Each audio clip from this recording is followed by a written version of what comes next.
For nearly a century, the world has been captivated by one of the greatest mysteries in cryptozoology, a legend born in the dark, ancient waters of the Scottish Highlands, a creature that has captured imaginations, launched 1,000 expeditions, and built an entire tourism industry around its elusive presence, the Loch Ness Monster. But what if everything we thought we knew about the origins of this legend was wrong? What if the famous 1933 sighting that supposedly started it all wasn't actually the beginning at all?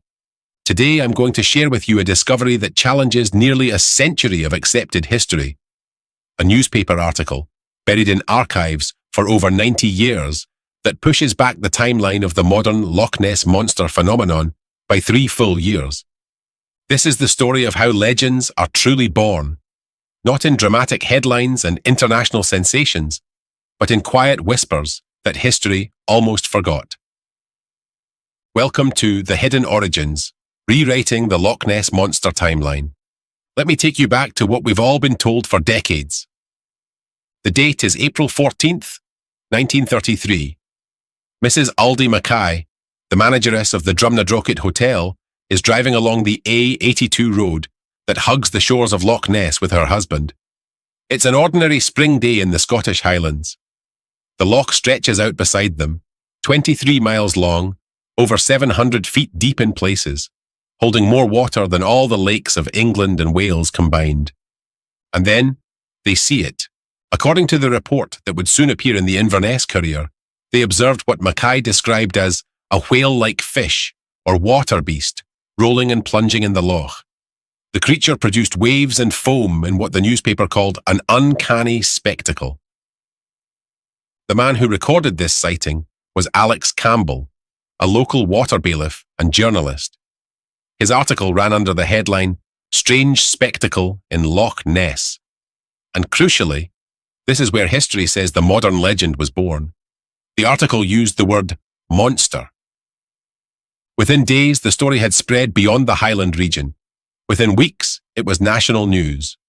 Within months, Loch Ness was experiencing what we can only describe as monster mania. The Mackay sighting had everything a legend needs: credible witnesses with names and occupations, vivid descriptive detail, whale-like body, churning water, waves like a passing steamer, and most importantly, immediate documentation in a reputable newspaper. By July 1933, just 3 months after the Mackay sighting, a London man named George Spicer and his wife were driving along the eastern shore of the loch when they claimed to witness something extraordinary. According to Spicer's account to the Inverness Courier, they saw the nearest approach to a dragon or prehistoric animal that I have ever seen in my life. Spicer described a creature with a large body, about 4 feet high and 25 feet long, with a long, wavy neck as long as the width of the road. The creature allegedly lurched across the road toward the loch just 20 yards away, leaving a trail of broken undergrowth. Then came November 12th, 1933. Hugh Gray, a local man walking his dog along the loch, managed to take what is widely considered the first photograph of the Loch Ness Monster. The image is blurry. Some have suggested it shows his dog fetching a stick. Others claim it's an otter or swan. But the photograph existed. The legend now had visual evidence, however debatable. But the image that would truly cement the Loch Ness Monster in global consciousness came on April 19th, 1934. Dr. Robert Kenneth Wilson, a London gynecologist, captured what became known as the surgeon's photograph, an iconic image showing what appeared to be a small head and long neck protruding from the water. This single photograph changed everything. It gave the monster a face. It suggested something prehistoric. A plesiosaur, perhaps. A marine reptile thought to have gone extinct 65 million years ago. The Daily Mail published the photograph, and Nessie fever went global. Tourism surged. Investigators descended on the highlands. Books were written. The tiny village of Drumnadrochit became the epicenter of one of the 20th century's greatest mysteries. Now here's something important. That famous surgeon's photograph, it was revealed in 1994 to be a complete hoax, a plastic and wooden head attached to a toy submarine, orchestrated as an elaborate revenge scheme. But by then, it had done its work. The Loch Ness Monster was real in the public imagination, fake photograph or not. So why did 1933 become the accepted year zero of the Loch Ness Monster legend? The answer lies in a perfect storm of circumstances. First, the infrastructure. The A82 road along Loch Ness had just been completed, offering clear, unobstructed views of the water. More people could see the loch, and more people meant more potential witnesses. Second, the media. By 1933, newspapers had become powerful engines of mass communication. A story in the Inverness Courier could reach the Daily Mail in London within days. The machinery existed to turn a local oddity into an international sensation. Third, the framing. Alex Campbell's use of the word monster was crucial. It wasn't just a strange fish or water disturbance. It was a monster. That single word transformed folklore into phenomenon. And fourth, the clustering effect. Once the Mackay story broke, other sightings followed in rapid succession. The Spicers in July, Hugh Gray's photograph in November, countless letters to newspapers describing similar encounters. It looked like a wave of sightings, all confirming each other. For nearly 90 years, historians, cryptozoologists, tourism boards, and documentary makers have all pointed to Aldie Mackay's sighting on April 14th, 1933, as the beginning of the modern Loch Ness Monster phenomenon. Wikipedia lists 1933 as the first attested modern sighting. The British Newspaper Archive blog stated in 2013, the first modern newspaper report of a monster was in the Inverness Courier of the 2nd of May, 1933. Even the Loch Ness Centre in Drumnadrochit, which you can visit today, treats 1933 as the starting point of the legend. But what if they're all wrong? To understand how we missed the real beginning of this story, we need to talk about a man named Rupert Thomas Gould. Rupert Gould was not your typical monster hunter. Born in 1890, he was a lieutenant commander in the British Royal Navy, a renowned horologist who had restored the Harrison marine chronometers at the Royal Observatory, precision timepieces that had solved the problem of determining longitude at sea.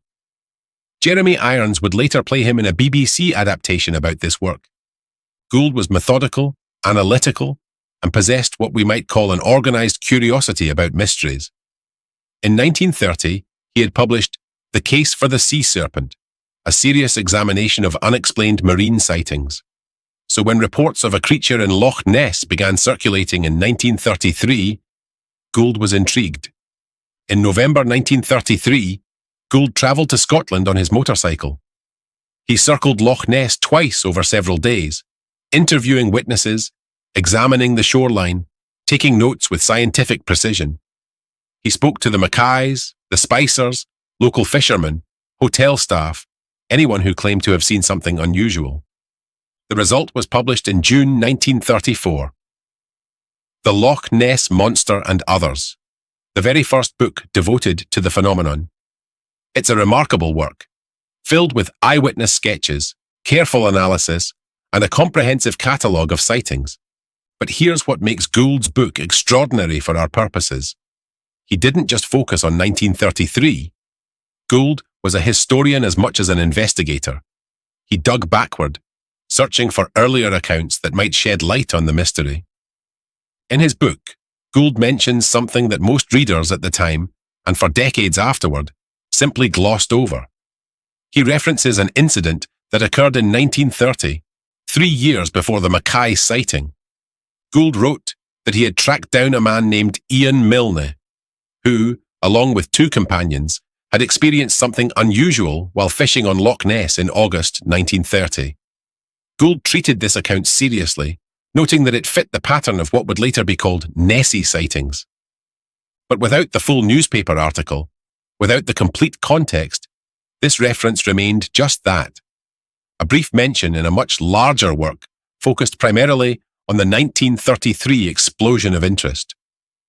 Gould understood something that many subsequent researchers forgot. Legends don't appear from nowhere. They have antecedents, preludes, quiet stirrings before the storm. He was telling us that something was happening at Loch Ness before 1933. But in the rush of monster mania, in the flood of photographs and expeditions and tourists and hoaxes, his careful historical note was forgotten. Now here's where our story takes a turn into the digital age.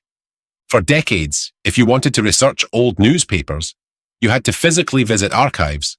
You had to know which papers to look for, which dates to examine, and you had to go through them page by page, issue by issue. It was painstaking work, and smaller regional papers, like the Northern Chronicle, a Highland publication with limited distribution, were often overlooked. But in the early 2000s, something revolutionary happened: mass digitization of newspaper archives. Institutions like the British Library began scanning entire runs of historical newspapers, making them searchable by keyword. Suddenly, researchers could type Loch Ness and creature or disturbance into a search engine and scan through decades of publications in minutes. And that's when someone found it. Buried in the Northern Chronicle, dated August 27th, 1930, was a short article, just a few paragraphs, easy to miss if you weren't looking carefully. No dramatic headline, no use of the word monster. Just a straightforward account of 3 fishermen who had experienced something unusual on the loch. The article described anglers in a boat being disturbed by what appeared to be a large creature, evidenced by spray, wake, and the rocking motion of their vessel.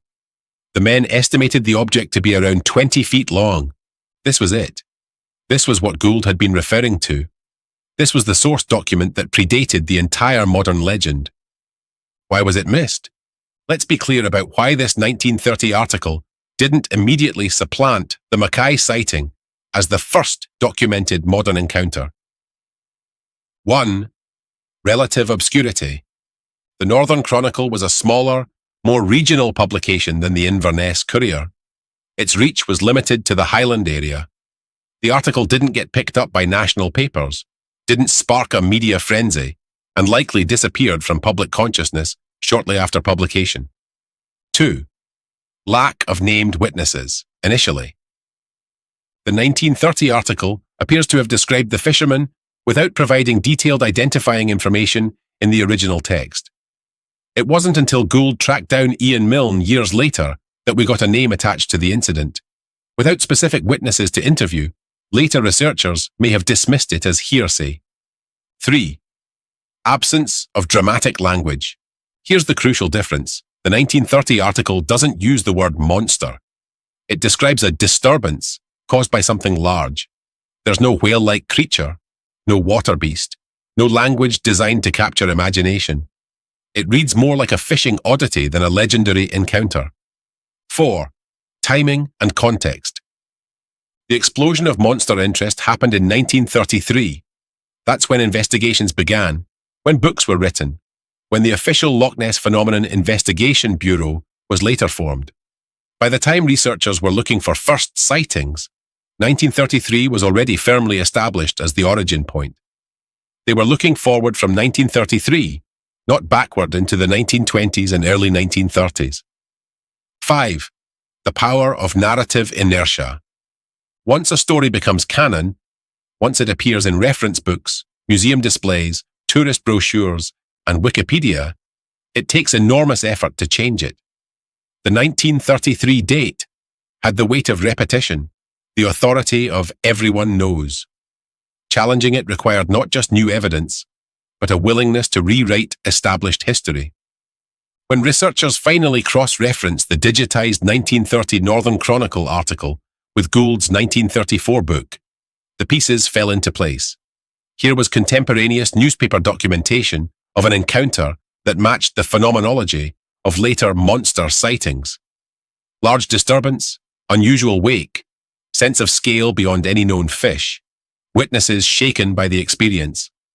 The Loch Ness Sightings Register, the official record maintained by Gary Campbell since 1996, now acknowledges this finding. Their website states, the first modern newspaper report was the Northern Chronicle of 27th August, 1930. So let me tell you exactly what happened on that August day in 1930, the day the modern Loch Ness legend truly began. Picture Loch Ness in the summer of 1930. The Great Depression is tightening its grip on Scotland. The Highland economy, never robust, is struggling. For local men, fishing in the loch offers both sustenance and a brief escape from economic anxiety. Near Torpoint, not far from the village of Dawes on the eastern shore, 3 young men have launched a small boat.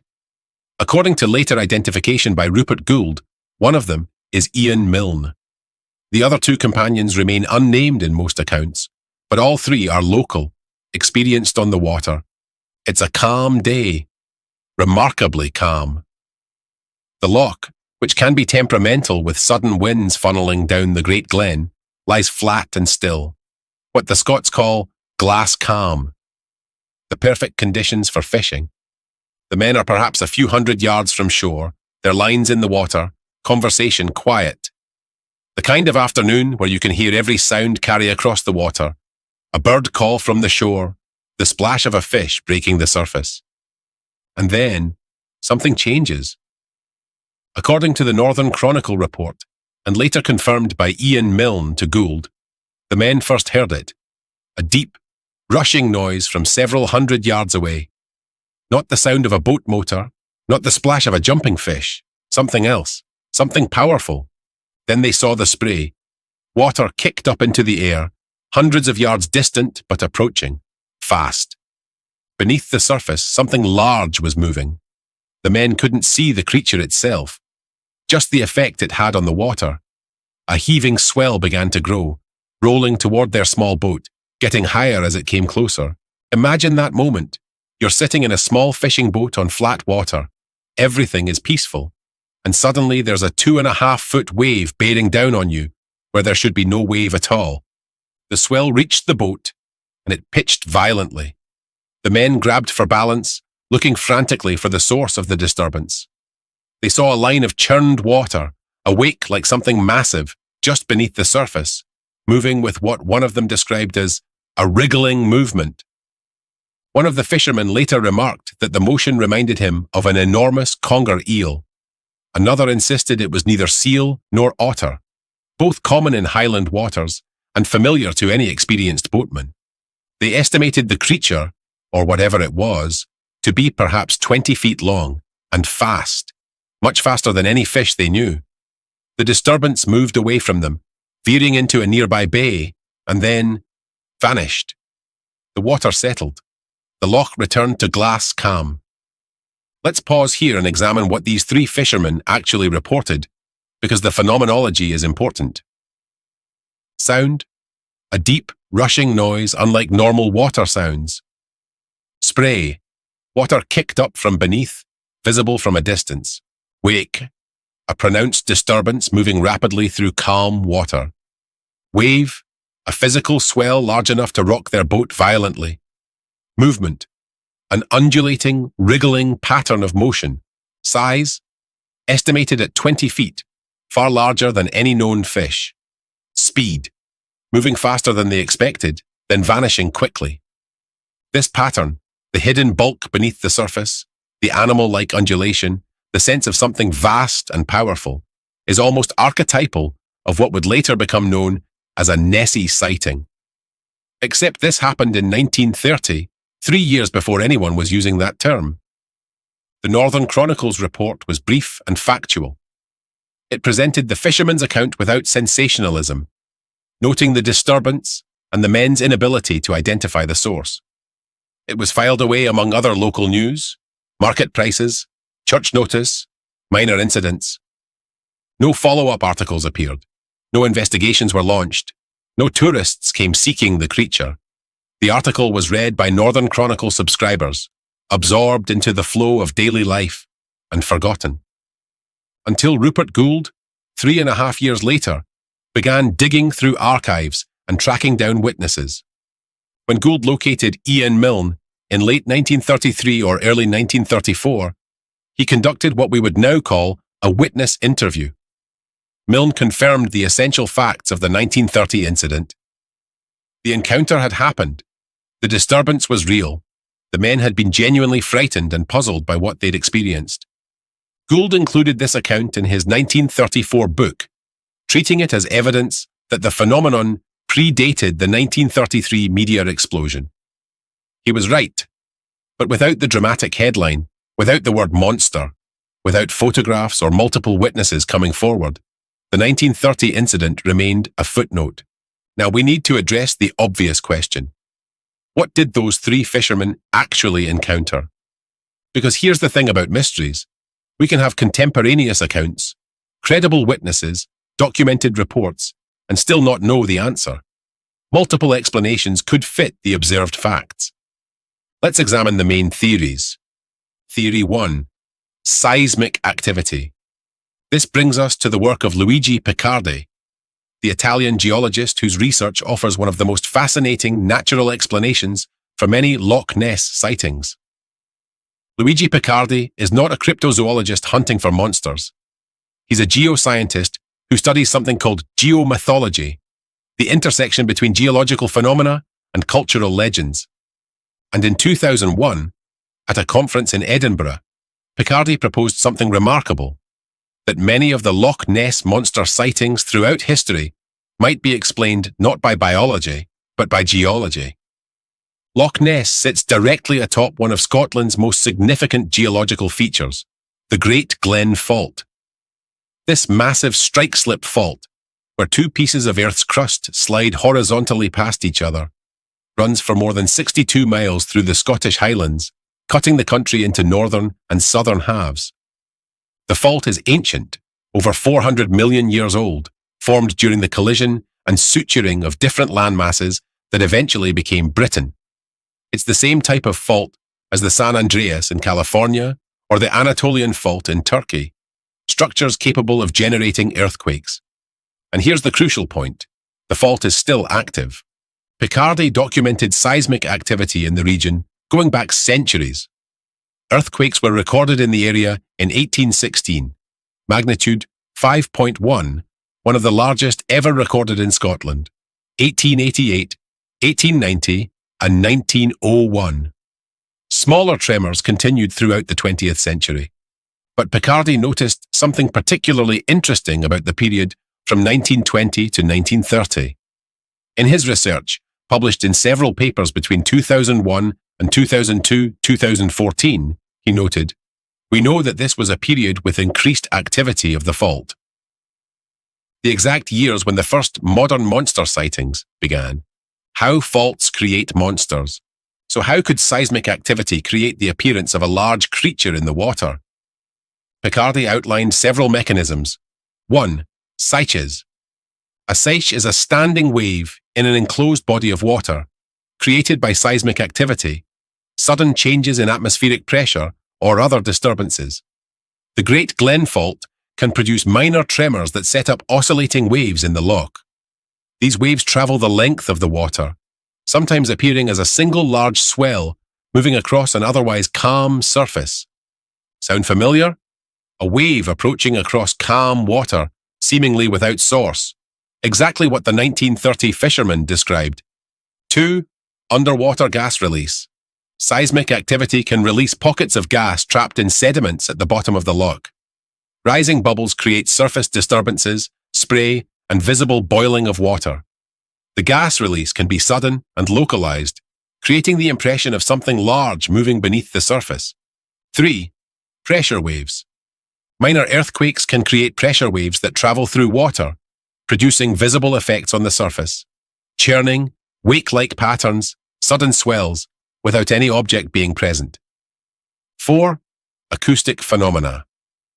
The fault movement can generate deep, rumbling sounds that travel through water and air, sometimes described by witnesses as roaring or rushing noises accompanying their sightings.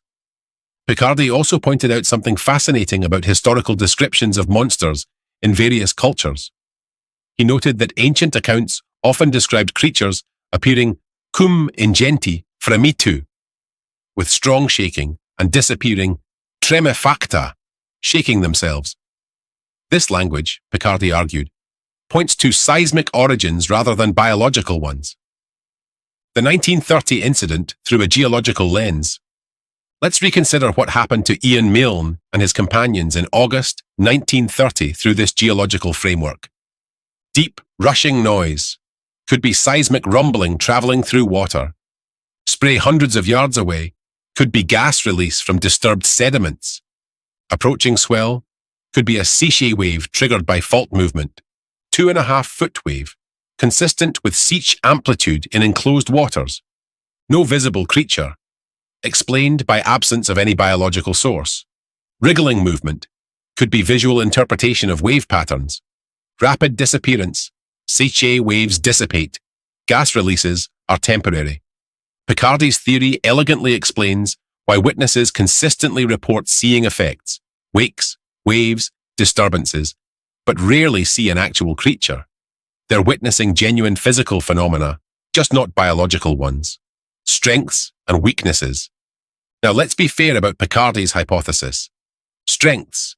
It explains sightings without requiring an unknown species. It accounts for the clustering of reports during periods of increased seismic activity. It explains why comprehensive sonar sweeps find no large creatures. It provides a mechanism for seemingly impossible phenomena, waves on calm water. It fits with the geological reality of the location. Weaknesses. Not all reported earthquakes in the region correlate with monster sightings. The peak of sightings in 1933 doesn't correspond with the largest recorded earthquakes. Some witnesses report seeing solid forms, not just disturbances.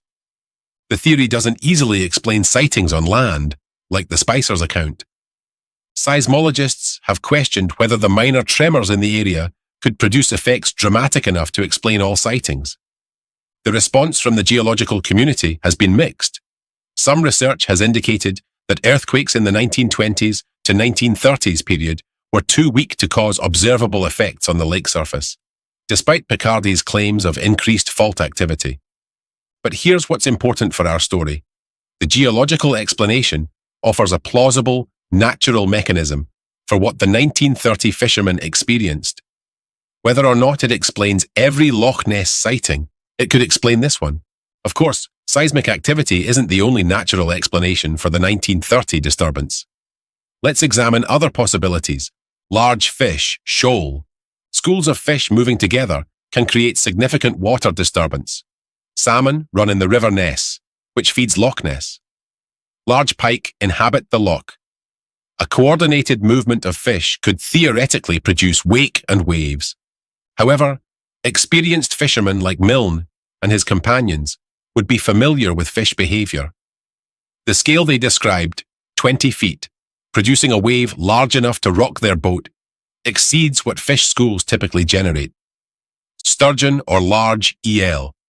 Atlantic sturgeon can grow to 12 feet or more. European eels, which do inhabit Loch Ness, can reach considerable size. Interestingly, a 2018 environmental DNA study of the loch found significant eel DNA, leading some researchers to suggest that an unusually large eel might explain some sightings. But again, the 1930 witnesses were local men familiar with highland waters. The behavior they described didn't match eel movement patterns. Submerged log or debris. This is a common explanation for many Loch Ness sightings. Logs, especially waterlogged ones that float partially submerged, can appear animal-like. Gas buildup can cause them to suddenly rise or move. The problem, the 1930 witnesses described something moving rapidly and producing a wake, not a passive floating object. Optical effects and mirages. Loch Ness is known for atmospheric conditions that can create optical illusions. Temperature inversions can produce mirages, making small objects appear much larger or creating the appearance of movement where none exists. However, multiple witnesses in a boat directly on the water are less susceptible to these effects than distant observers on shore. Otters or seals. Both species are present in the region. Otters swimming in line can create a humped appearance. Seals, rare but occasionally seen in the loch, can produce substantial wakes. Yet experienced boatmen would recognize these animals. The scale and speed reported exceed what otters or seals typically produce. There's also a psychological dimension we can't ignore. Human perception on open water is notoriously unreliable. Without fixed reference points, distance and size are easily misjudged. A 3-foot disturbance at 50 yards might seem like a 20-foot creature at 200 yards. Fear and surprise amplify this effect. Once you believe you're witnessing something extraordinary, your brain fills in details, enhances memories, creates narrative coherence. The 3 fishermen genuinely experienced something that day. The question is whether their interpretation, something large like an enormous eel, accurately reflects what actually occurred, or whether it represents their brain's attempt to make sense of something ambiguous. Let's step back now and look at what the 1930 sighting means for the broader Loch Ness legend. Rewriting the timeline. If we accept the 1930 Northern Chronicle article as genuine documentation of a modern-era encounter, the entire structure of the Loch Ness story changes. Old narrative, 1933. Aldie Mackay sees creature. Story appears in newspaper using word monster, 1933. Immediate explosion of sightings, media interest, investigations begin, 1933 onwards. Modern legend firmly established. New narrative. 1930. 3 fishermen experience significant disturbance. Article appears without sensationalism.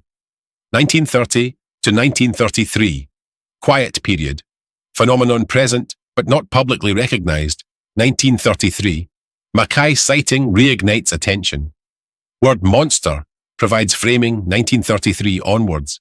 Existing phenomenon receives new narrative and explodes into public consciousness. The difference is profound. In the old narrative, 1933 represents spontaneous generation, a legend born suddenly and completely. In the new narrative, 1933 represents amplification, a phenomenon already present, but finally given voice and vocabulary. This brings us to something crucial, the power of naming.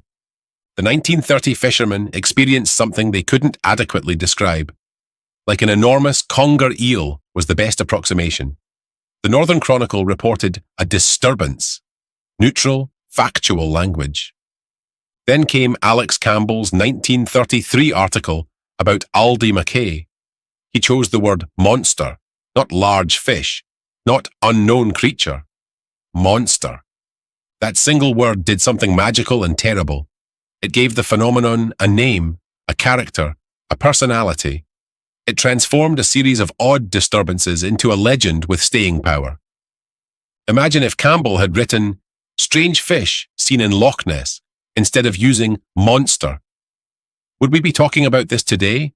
Would there be tour boats and exhibition centres and countless documentaries? Language creates reality in ways we often don't recognise. The 1930s witnesses had an experience but no framework to make it legendary. The 1933 coverage provided that framework, and suddenly every prior oddity, every unusual wave, every unexplained disturbance was reinterpreted through the lens of monster. The 1930 article appeared in a regional paper, was read locally, and disappeared.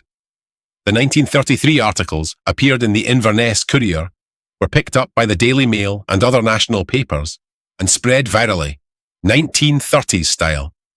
This reveals something important about how legends spread. They require not just an event, but an amplification mechanism. The 1930 sighting lacked that mechanism. The 1933 sightings arrived at exactly the moment when mass media could carry them forward. The newly completed A82 road meant more potential witnesses. Growing literacy rates meant more newspaper readers. Economic depression meant people were hungry for wonder and escapism. The 1933 timing was perfect for a legend to take root. Perhaps the most important insight from the 1930 discovery is this.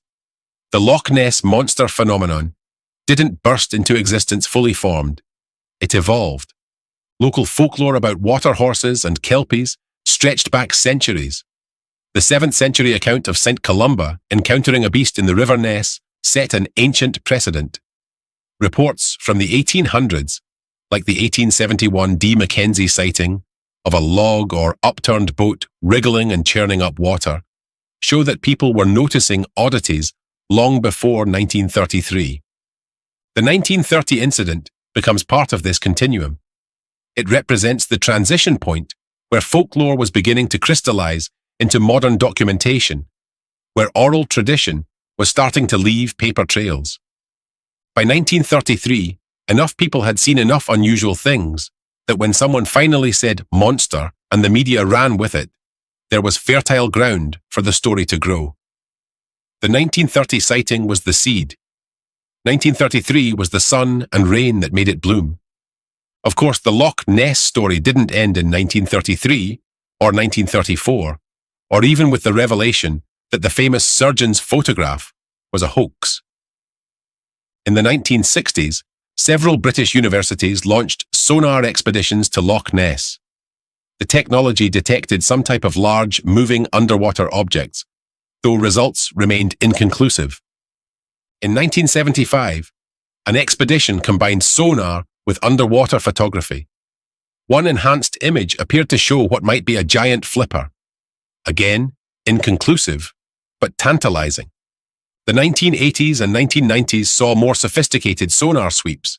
In 1987, Operation Deep Scan used 24 boats equipped with sonar in a coordinated sweep of the loch.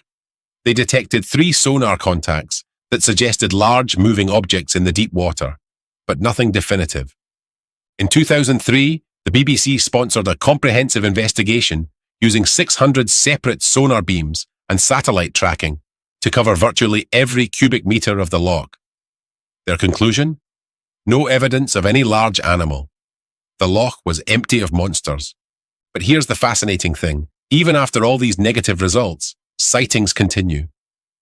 In 2018, an international team of scientists, led by Professor Neil Gemmell from New Zealand, conducted perhaps the most thorough biological survey of Loch Ness ever attempted. They collected water samples from various depths and locations throughout the loch and extracted DNA from all the organisms present. This environmental DNA, or eDNA technique, is revolutionary. Every living thing sheds cells, skin, scales, mucus that contain DNA. By analyzing water samples, you can detect every species present without ever seeing them. The results were announced in 2019, and they were comprehensive. No evidence of reptilian DNA that might suggest a plesiosaur. No evidence of large fish DNA that might suggest sturgeon. No evidence of shark DNA. Yes, some theories proposed Greenland sharks. Significant quantities of eel DNA at various depths. Professor Gemmell was careful in his conclusions. We can't find any evidence of a creature that's remotely related to what people describe as the Loch Ness Monster. But he noted the substantial eel presence and suggested, somewhat playfully, that a very large eel couldn't be ruled out. Despite all this scientific investigation, Gary Campbell, who maintains the official Loch Ness Monster sightings register, continues to log new reports. Since he began keeping records in 1996, reports have continued at a steady pace, averaging 10 to 15 per year. Some notable recent incidents? In 2007, Gordon Holmes captured video footage of what appeared to be a long, dark shape moving through water near Urquhart Castle. Analysis suggested it was moving at about 6 miles per hour and was approximately 45 feet long. Skeptics proposed it might be an otter, seal, or even the wake from a boat, enhanced by video compression. In 2011, the same Gordon Holmes captured more sonar readings, showing something large, about 5 feet wide, following his boat at a depth of 75 feet. In 2014, a tourist named David Elder photographed what appeared to be a large, dark shape in the water. Satellite imagery from Apple Maps around the same time appeared to show a mysterious shape in the loch, sparking renewed interest. In 2019, just before the eDNA results were announced, a webcam at Loch Ness captured what some claimed was a creature breaking the surface. The footage was grainy, distant, and, as always, inconclusive. Today, you can watch Loch Ness live, 24 hours a day, via webcams positioned around the shore. Thousands of people worldwide watch these feeds, hoping to spot something unusual. Occasionally, someone does or thinks they do, and the debate reignites. This represents a fascinating evolution of the phenomenon. The legend has moved from isolated witnesses in boats to constant digital surveillance, yet the mystery persists. So why, after all the negative evidence, do people still report sightings? Why do thousands of tourists visit every year hoping to see Nessie? Why does the legend endure? There are several psychological and sociological factors at play. Human brains are wired to find patterns and recognize threats. On a large body of dark water, with waves, reflections, and occasional wildlife, our brains can construct coherent creatures from ambiguous visual data. We see what we expect to see. In an age where satellite imagery maps every inch of Earth, where wildlife cameras document species in the remotest jungles, where drones can fly into volcanic craters, there's something deeply appealing about an unsolved mystery. Loch Ness represents one of the last places where maybe still exists. Economic investment. The Loch Ness Monster generates an estimated £41 million annually for the Scottish economy. Businesses, jobs, and entire communities depend on the legend. There's an unconscious, and sometimes conscious, incentive to keep the mystery alive. The limits of proof. Here's a logical paradox. You can't prove something doesn't exist. You can only fail to find evidence that it does. Every sonar sweep that comes up empty doesn't prove there's nothing there. It just proves you didn't find anything that time. For true believers, the next expedition might finally succeed. The quality of the experience. For witnesses who genuinely see something unexplained, a wake on calm water, a disturbance they can't identify, a shape they can't explain, the experience is real regardless of what caused it. Telling someone you probably saw a log doesn't invalidate the awe or fear they felt in that moment. So what does the discovery of the 1930 sighting teach us? Not just about Loch Ness, but about how legends form and persist. Legends don't have clean beginnings. They emerge from a tangle of folklore, personal experience, cultural context, media framing, and timing. The search for the first sighting is almost always futile because legends accumulate rather than originate. The 1930 incident wasn't really first either. There were earlier reports, earlier folklore, earlier encounters lost to history. But it gives us a better window into the transitional period when folklore was becoming documented phenomenon. The word monster transformed everything. It gave the phenomenon character, personality, and narrative weight. Without that framing, we might talk about Loch Ness anomalies or Highland water disturbances, clinical terms that don't capture imagination. This is true across folklore. The moment something receives a name, Bigfoot, Yeti, Chupacabra, it stops being a collection of odd incidents and becomes a story people can tell and retell. The 1930 report appeared and vanished. The 1933 reports appeared and proliferated. The difference wasn't the quality of the sightings, but the machinery of dissemination available to spread them. In our modern era of social media, this effect is amplified 1,000-fold. A single blurry video can reach millions in hours. Legends that once took decades to form can now crystallize in days. The Loch Ness Monster legend provides economic benefit, cultural identity, tourist attraction, and sense of wonder. It gives people something to talk about, something to investigate, something to believe in or debunk. Even if conclusive proof emerged tomorrow that nothing unusual exists in the loch, if you could somehow prove a negative, the legend would likely persist because it's become more than a question about wildlife. It's become part of Scottish heritage, part of global culture. The scientific truth about Loch Ness, what's actually in the water, is separate from the story of Loch Ness, what people believe is in the water. Both are real in different ways. The story has shaped history, influenced behavior, created art and commerce and investigation. Whether or not a large creature inhabits the loch, the legend certainly does.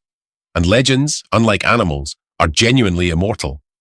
The recognition of the 1930 sighting has begun to filter into academic and cryptozoological literature, though slowly.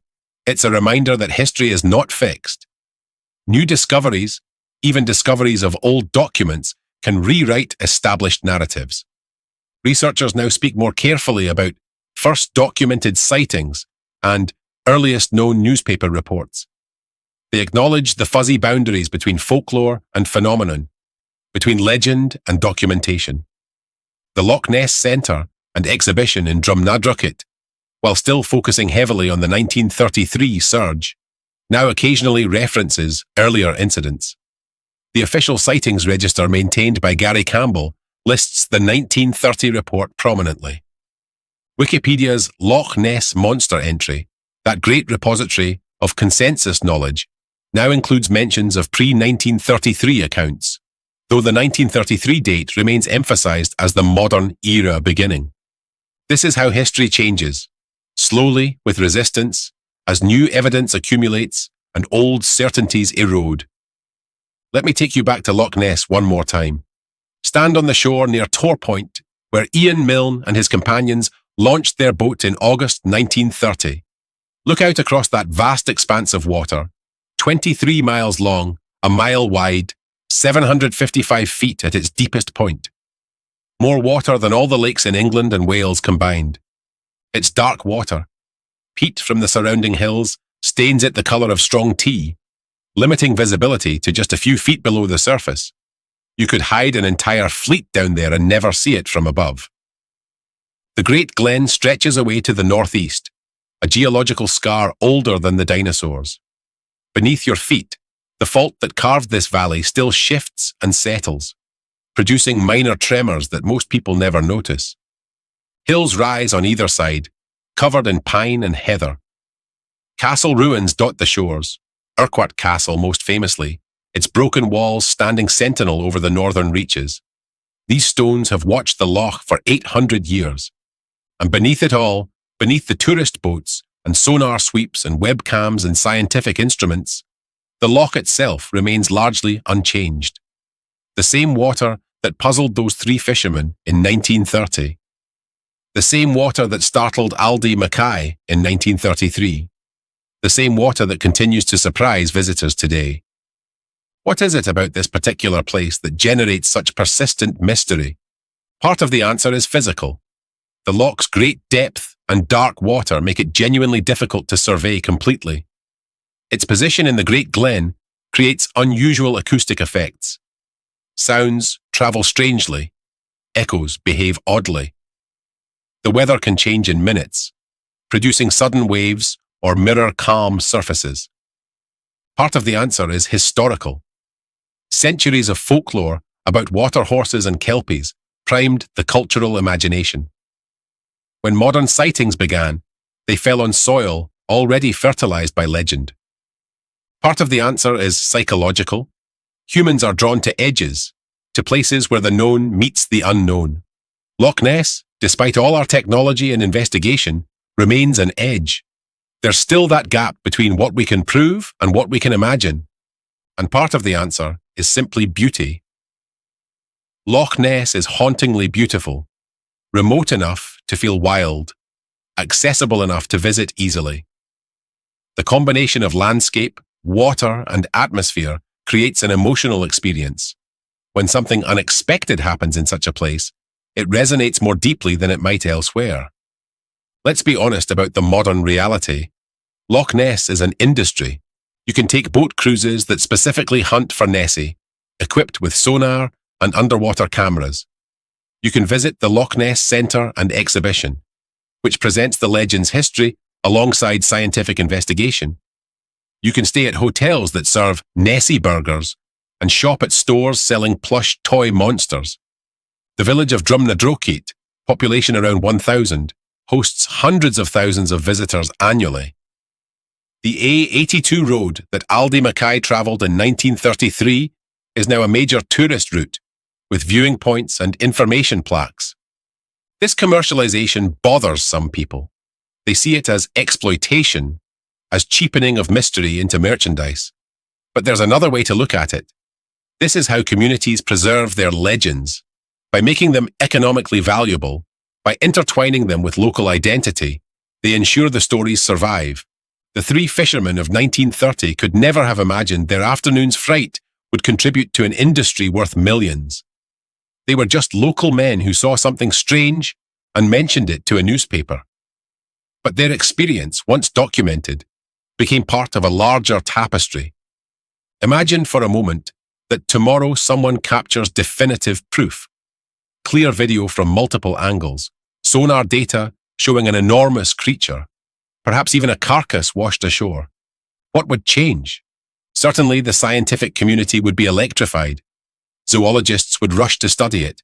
Papers would be written. Textbooks would be rewritten. But would the legend change? Would the story change? I suspect it would become, in some ways, less interesting. Mystery solved. Question answered. The monster would move from legend to fact, from the realm of imagination to the realm of zoology. Part of the Loch Ness Monster's enduring appeal is precisely its elusiveness. The photographs that are almost clear, the sonar readings that suggest something, the witnesses who are credible but can't provide definitive proof. It's the gap between evidence and certainty that keeps people engaged. It's the fact that you could visit tomorrow and maybe, just maybe, see something that hundreds of investigations have failed to capture definitively. So let's return to where we started, the discovery of the 1930 newspaper article and what it means. The quiet beginning. On August 27, 1930, the Northern Chronicle published a brief account of three fishermen disturbed by something large in Loch Ness. No one called it a monster. No one predicted it would become part of a global legend. It was just another oddity in a Highland paper, read and forgotten. But it was documented, put down in ink and paper, dated and sourced. And because of that documentation, 90 years later, we can read those same words and recognize them as the true beginning of the modern phenomenon. The 1930 sighting wasn't first in any absolute sense. There were earlier reports, earlier folklore, earlier encounters, but it was the first to be documented in the modern era with enough detail and credibility to stand alongside the famous 1933 sightings. It shows us that legends don't spring fully formed from single events. They accumulate, they build. They wait for the right moment, the right framing, the right cultural context to bloom into public consciousness.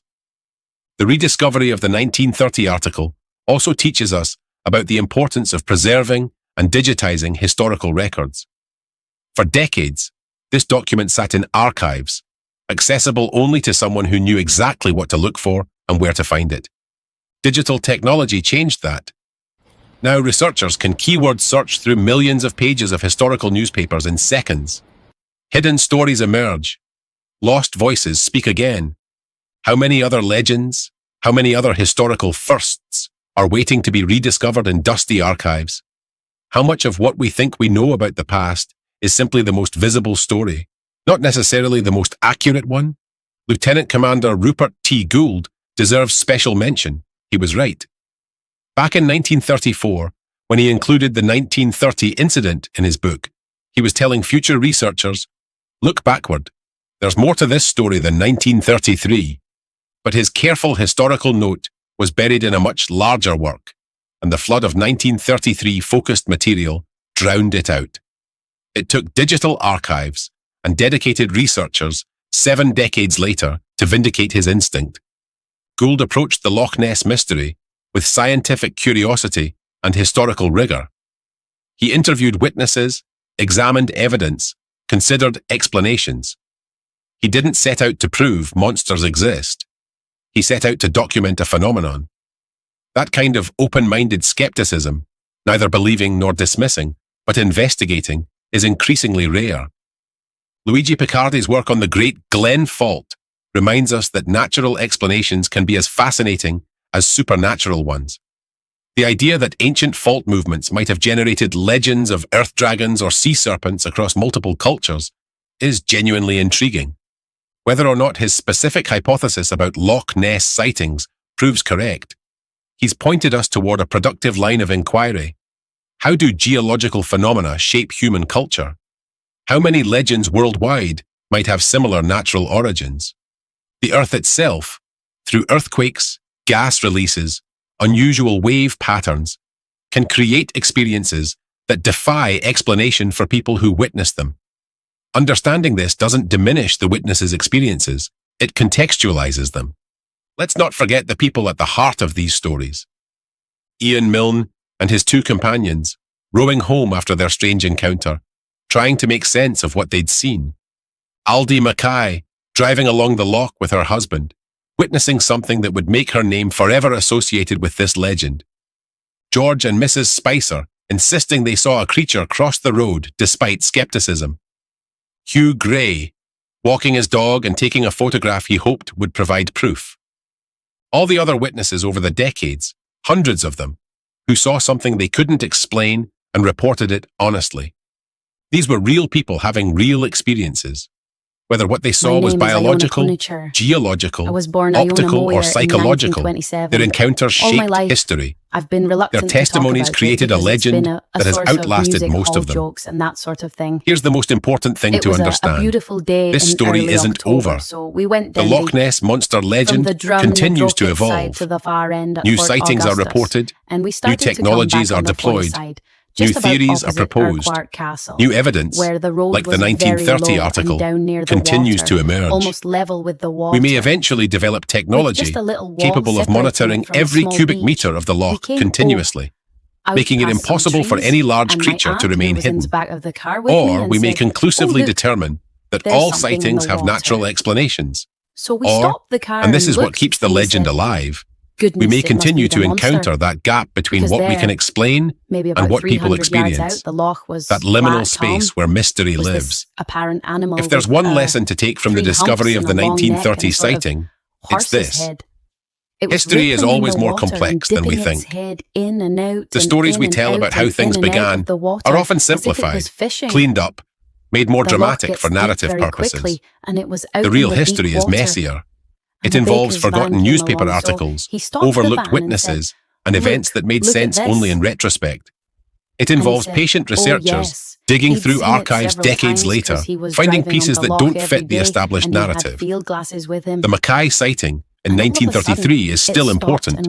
It was the spark that ignited global interest, but it wasn't the beginning. It was a turning point in a story already underway. And the 1930 sighting probably wasn't the real beginning either. Somewhere, in some even more obscure archive, there may be earlier documented accounts waiting to be discovered.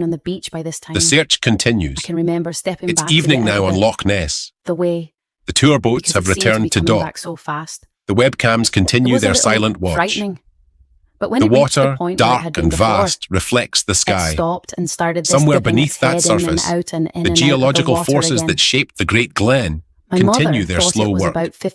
Minor tremors too small for humans to feel shift rocks and sediments. Water currents circulate through the depths, carrying nutrients, minerals, and the DNA of thousands of organisms. Fish swim, eels hunt, microbes process organic matter. The loch teems with life, just not the life that legends are made of. Or perhaps there is something else down there, something we've missed despite sonar and submarines and environmental DNA surveys. Something that moves rarely, hides well, and has learned to avoid the searching eyes of humanity. The scientific evidence says no. The romantic imagination says maybe. And that tension, that beautiful, frustrating tension between evidence and possibility, is what keeps us coming back to these dark waters. I've stood on the shores of Loch Ness twice. Once on a bright summer day when the water was blue and placid, and the mystery seemed almost quaint, a charming local legend to smile about. And once on a winter evening, in mist and fading light, when the water turned black and the wind came down the glen like a living thing. Standing there, watching the water move in ways I couldn't quite predict, hearing sounds I couldn't quite identify, I understood why people see monsters. Not because monsters are there, necessarily, but because the loch itself is monstrous, vast, deep, dark, powerful, older than human memory. It inspires awe, and awe can become fear and fear can become certainty that something unknown lurks just out of sight. So what really happened in August 1930, when 3 fishermen felt their boat rock on calm water? We'll never know with certainty. The witnesses are long gone. No photographs exist. No physical evidence was collected. All we have is a newspaper account and Rupert Gould's later confirmation that the event occurred as described. It might have been a seach wave from minor seismic activity. It might have been a large fish shoal or a submerged log suddenly surfacing. It might have been an optical effect misinterpreted by startled men. It might have been something we haven't even considered. Or, and this is the possibility that keeps legends alive, it might have been exactly what the witnesses thought it was, something large and alive and unknown. In an age of satellite surveillance and genetic mapping, in a time when we can identify species from water samples and count polar bears from space, mysteries are precious. The Loch Ness Monster gives us permission to wonder. It creates a space where "I don't know" is an acceptable answer. It reminds us that our knowledge, vast as it is, remains incomplete. Whether anything unusual inhabits these waters or not, the legend itself inhabits us, our imagination, our culture, our sense of possibility. And perhaps that's enough. The rediscovery of the 1930 sighting doesn't solve the Loch Ness mystery. It complicates it, enriches it, pushes it back in time. It reminds us that every legend has layers, that every first probably wasn't really first, that history rewards those who dig deeper. Ian Milne and his companions could never have imagined that their afternoon's fright would still be discussed nearly a century later, that their encounter would become part of one of the world's most enduring legends. Aldie Mackay probably didn't guess that her roadside sighting would make her name famous worldwide, or that she would be credited, wrongly as it turns out, with beginning the modern monster phenomenon. They were just people who saw something strange and reported it honestly. The legend grew from there, fed by media, imagination, tourism, and that fundamental human hunger for mystery. And so the water remains, deep, dark, and full of possibility. Whether you believe in monsters or not, whether you accept geological explanations or hold out for biological ones, whether you see the legend as folklore or phenomenon, Loch Ness endures. The tourists will come tomorrow, as they did yesterday. The webcams will watch. Researchers will scan the depths. And somewhere, someone will see something they can't explain and wonder if, just maybe, the legend is real. Because in the end, that's what legends do. They persist. They adapt. They wait patiently in the water or in our minds for the next witness, the next sighting, the next piece of evidence that might finally solve the mystery, or might just deepen it further. The first modern documented sighting of the Loch Ness Monster was not in 1933, as the world has believed for 9 decades. It was August 27th, 1930. 3 fishermen in a small boat, a disturbance in calm water, a wave that shouldn't exist, a question that remains unanswered. Everything else, the headlines, the photographs, the tourism, the investigations, the legend, followed from that forgotten moment when the Northern Chronicle recorded something strange in the Highland water. History has been rewritten, the timeline has been pushed back, and the mystery somehow has grown deeper. Thank you for joining me on this deep dive into the hidden origins of the Loch Ness legend. If you enjoyed this investigation, please subscribe to the channel. We'll be exploring more forgotten moments, overlooked evidence, and untold stories from Loch Ness and beyond. And if you ever visit these dark waters yourself, stand on the shore for a moment, listen to the wind, watch the water move. And remember, legends begin not with headlines, but with quiet witnesses who saw something they couldn't explain. The loch is waiting,